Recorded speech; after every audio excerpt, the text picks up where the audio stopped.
Hello everyone and welcome for today's session. In today's session we will discuss about the benefits and limitations of privatization. So firstly, after privatization the government will have certain advantage, and for that only the government generally go for the privatization. So few of the advantages that government may have after privatization are: firstly, after privatization the government's fiscal burden, the financial burden of government decreases, as government is now relieved from those companies which are loss making, and that's why the government do not have to bear the loss of such organization, as the government has already sold those organization. The next advantage for the government is it enables the government to collect fund from the market by selling those companies. Already the company is making loss, and further the government is many of time running in fiscal deficit, particularly for India, as our imports are more as compared to exports, and that's why we are running in fiscal deficit. So to reduce this deficit, government go for privatization, and hence by selling such organization government will able to collect a huge amount of fund, which will ultimately help the government to reduce the fiscal deficit. The next advantage is it helps the government to reduce the size of the administrative machineries. Now after selling the organization, government are not responsible for all the administrative tasks of the organization, and hence government will get relief from the administrative tension and all the tasks related with the administration. And the same will help the government, as the government now no more have to focus on the organization and make it to the profitable organization. Now government do not have to do all those things, and hence the government ultimately concentrate more on the other essential government functions, like providing job opportunities for the people, removing poverty, security, nation security, etc. These all are the primary and major functions of the government. So after getting relief from such organization, such loss making organization, government can focus more on such essential functions of the government. The next advantage is the privatization also lead to increase in economic development speed, as it is believed that the private sector will attract more resources, more efficient resources.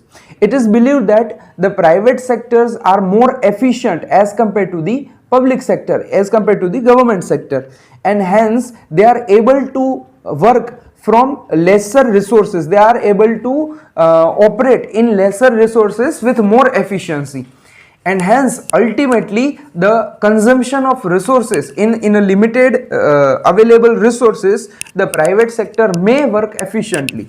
Ultimately it will lead to increase in economic development. The next advantage is it will also turn into a better management of the enterprise, as it is many of time it has been seen that the government organizations are failing to achieve growth and profit just because of a poor management, as well as delay in many management decision, etc. While the private sectors are very strong in management process, and hence it will ultimately lead to a good management of the enterprise. And lastly, it also encourage and allow entrepreneurship, because after privatization the buyer, the person who wants to buy the organization, becomes the entrepreneur. So the government, by selling enterprise, government also encouraging, inviting new entrepreneurs and entrepreneurial activities. So these are the few advantages that government generally getting after privatization. Still, there are certain limitations that government is facing while privatization. One of the major limitation is lack of proper norms. There are many reasons for the failure of privatization, but an important reason, one of the important reason is there are no proper norms set up by government for the privatization, like which industry or which unit to be privatized, by what method the government will privatize the organization, up to what extent the organization need to be privatized, whether government want to fully privatize the organization or partially. If partially, then what percentage of share government want to sell, how the buyers or investors will be selected amongst the many. So there are no proper guidelines, no written rules and procedures are there, and due to this many of time privatization turn into unsuccessful privatization. The second reason is ambiguity of objective. There are many reasons for privatization, but still at a time of privatization government is not clear about for what purpose they are privatizing the unit. Different unit, the privatization of different unit may be different. The objective of privatization of different unit may be different. One of the reason for privatization is raising revenue for the government, while there is also another reason for making privatization is to make it more competitive, and many more other reasons. Even government want to get rid of such loss making organization. So for different objectives the amount of privatization will be differ, the process of privatization will be differ, and hence the different strategy need to be implemented. But due to government is not clear in the right objective for behind the privatization, ultimately it will lead to a failure in privatization. The next is wrong timing. The privatization schemes, the privatization of organization may not turn into a good privatization or successful privatization because it may carry out at a wrong time. A wrong time is means when the market is not performing well, the economy is in a slump down stage, the industry prospect is not good, or the industry is not performing well. If in such a time period the privatization have initiated, then it will turn into a unsuccessful privatization. For example, many economists believe that if Maruti Udyog Limited, which was privatized and now known as Maruti Suzuki India Limited, Maruti Suzuki Limited is become more successful if government has privatized the same business at a correct time. As it was done at a wrong time, the government ultimately fails to collect a huge amount which may have received. The next is the political consensus. Generally, privatization is a political process and there are many different and opposing views of privatization. Like some political parties are in favor of privatization while the other are in oppose of privatization. So due to this political willingness is not there in government for proper privatization, many of time it will ultimately lead to failure. The wrong labor strategies.